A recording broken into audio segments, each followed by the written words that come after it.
मंदिरात चोरी करणाऱ्या सराईत 2 गुन्हेगारांना अटक, एका घरफोडीसह 3 गुन्हे उघडकीस।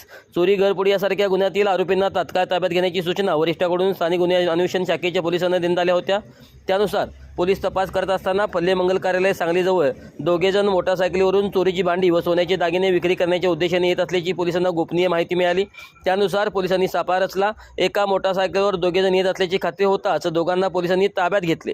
त्यांच्या मोटारसायकलीवर असलेल्या गोंधपाटात पाहिले असता त्यामध्ये चोरीचा मुद्देमाल मिळून आला। पोलिसांनी त्या दोघांना ताब्यात घेतले। अक्षय अर्जुन मोरे राहणार गोंदिलवाडी अमनापूर आणि संभाजी राजाराम जाधव राहणार विकास कारखाना पलूस असे दोघांना अटक केल्याची नावे आहेत। त्यांच्याकडून सुमारे 17,06,346 मुद्देमाल पोलिसांनी जप्त केला आहे।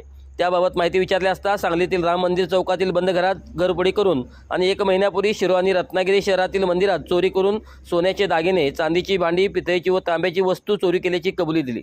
त्यानुसार वरील दोघांनाही स्थानिक गुन्हे अन्वेषणच्या पोलिसांनी अटक केली आहे।